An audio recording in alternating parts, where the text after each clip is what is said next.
everybody. I am doing something new, making a video to try and help you understand a little bit more about what a literature review is. So, most students have done a research paper at some point. A research paper is where you take a question and you find sources that can talk about that question, and you create an argument, a point of view that you present, backing and supporting it with the resources or sources that you have found. That's a classic research paper. A literature review is something quite different. A literature review is a way to step back and say, what is the state of research on a particular topic? In other words, what do people know about this topic? You're kind of providing an overview to what people know about the subject. You are not taking a stance or necessarily making an argument about who's doing the research correctly or who's doing it incorrectly or anything like that. You're sort of presenting it and then evaluating it overall. So let's think about this just a minute. So what would that mean? So let's take two topics. Let's take exercise and cardiovascular health.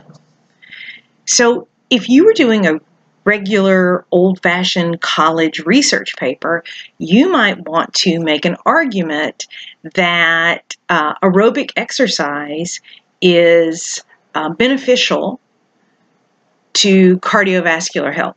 So you would take that as a position. You would go research a whole bunch of articles to find out that they support this idea. You might find one that says, here's other ways you can improve cardiovascular health, but you're not really interested in that. You would just marshal or gather together a whole bunch of evidence to support your argument that exercise helps cardiovascular health. And then you would write that up and give it to your teacher with your sources and citations. That's not a literature review. A literature review is what you would do is step back and say, okay, what specifically does the research show about the relationship between exercise and cardiovascular health? And usually that's a pretty big topic anyway, so you'd have to maybe break it down. You might look at just a couple of different kinds of aerobic exercise. Like you might look at the different impacts of what research has looked at, impacts of, say, biking and swimming and running short distances, running long, like running distance. And you would look at all of the research. You would look at what kinds of studies have been done, what areas are more studied and what areas are less studied. What are the gaps? Like maybe nobody's looked at things like skiing and cardiovascular health. I'm sure they have. I'm just throwing some things out there. Then you would go into all these journals and you would sort of look at, well, what kinds of research have people done? Have they done all their studies in gyms, or have they actually done them with people out on the track?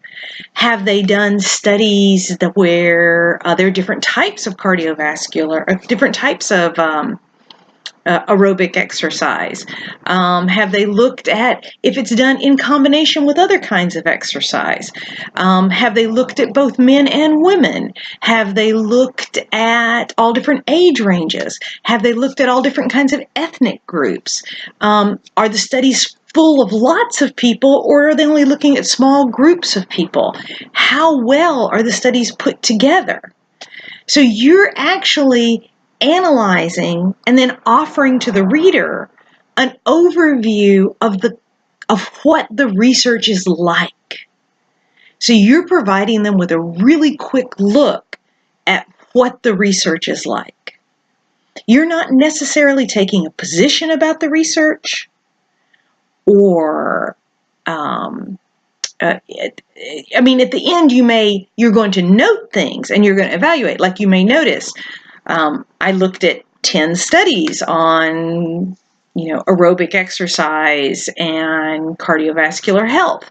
And what I found is that there are very few studies about African American women, for instance. It tends to be an understudied group. You say, so we're really not sure what those effects are. One thing that clearly people need to do is do more research with this group of people. You might look at it and say, something else. But the idea is that you are doing a look. You're stepping back and doing a look at what is the state of research. What kinds of research have people done? What kinds of research have they not done? What ways have they approached this question? What are the angles that they're looking at this? And what is still to be done? And that's your task in a lit review. It is not your task to do this traditional research paper. In fact, when you do a really big research paper, like a dissertation, a lit review is a component of that paper. So a lit review is not, sometimes literature reviews are papers that stand on their own. You're going to find lots of them. They're often called systemic reviews or mega reviews. Of anything that says review in the title is a literature review. But in any original research paper, if you're going to do so why do people do literature reviews? If you're going to set off to research a topic, like you decide, I want to do a study. I've noticed that a lot of my patients are really nervous when they come in. So I want to look at what's the correlation between the color of scrubs and how anxious people get. And I wonder if anyone has ever looked at this question.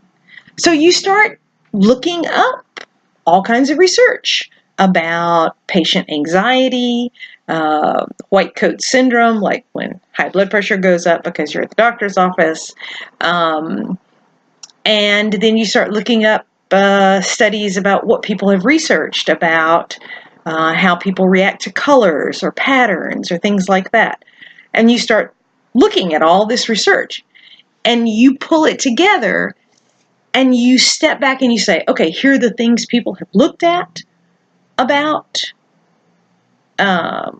color and clothing and physiological responses, and here are the things people have not looked at about it. And then that helps you shape what your study needs to look at, because you want to contribute to this conversation that's being had about whether or not this is a good idea or not.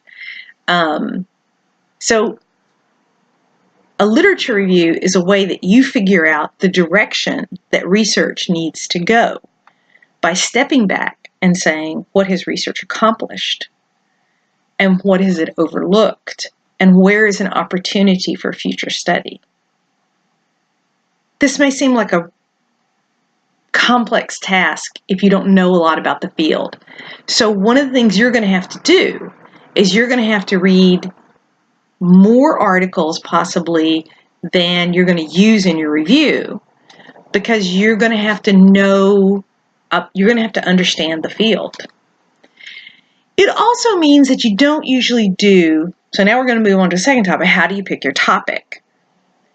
Well, I gave you a couple of suggestions, and you can look at things you're interested in, but you don't usually do literature reviews on things that are what we call settled science.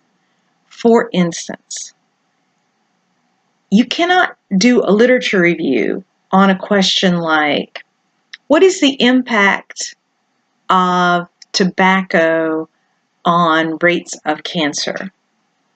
That's settled science. We already know that there is a relationship between smoking and higher lung cancer rates and throat cancer rates. That's done. Now, you could look at impacts of smoking on other things that people are just beginning to research, impacts of younger smoking, long-term impacts, but a lot of that research is done. So you can't do a literature review on that. A literature review points to something, will point to work that needs to happen. So you're looking at something that both has been studied and has work out there, but also that has a current life that people still have questions about. So, for example, when I look at current issues of nursing research magazines, and a lot of you guys are nurses, so I'm going to just stick with nursing. When I look at a lot of those current journals, I notice that there's a lot of research going on right now around things like delirium and dementia. They're different sets of research, but both of those areas. So with delirium, one of the things that researchers are trying to figure out is how effective are the protocols now for detecting delirium, and how effective is the training that people are getting in those protocols, and what other protocols might work. So people are still trying to figure out what's keeping people from recognizing patients in delirium when they come in, and how can we improve that. So that's an ongoing area of research. Another ongoing area that's getting a lot of research lately is dementia. That is, there are more and more people all over the world, because the population in many countries like the US, Japan, Korea, the population is aging, and there are more people with dementia than there were a generation ago, in part because they're just more old people. So some of the questions that people are asking now that they weren't asking a generation ago is they're asking research questions about to what extent do we need to treat certain dementia problems? What pinning down what the stages are, trying to figure that out, trying to figure out how caregivers are affected by having a person in their family with dementia. What is the ability to get adherence to protocols and regimens for patients with dementia? And what are some mechanisms that can improve that? Another area that I noticed that there's a lot of research going on is about telehealth and web-based health delivery. In other words, how effective are, how do people listen when there's a telehealth, intervention? How effective are these interventions? Things like that. They're looking at those particularly because, particularly for rural areas in the United States, because there's a shortage of doctors, as everyone knows. And so there's a recommendation that we go to some telehealth systems. And nurses are wondering about, what if I do web-based work with a patient and I explain a self-care regimen? What do I need to do differently over the web than I would do in person? And figuring out how effective those web-based and telehealth things are. So there's a lot of people doing research around that. There's lots of research going on. What you might want to do is pick up some journals, look at what people are researching, and figure out what people are having questions about. Okay, so this video was about trying to figure out the difference between a literature review and a research paper, and explaining a little bit about what a literature review is. I hope that it's been helpful. Oh, and there was also some information about how to pick a topic. I hope it's been helpful, and I look forward to seeing your topics.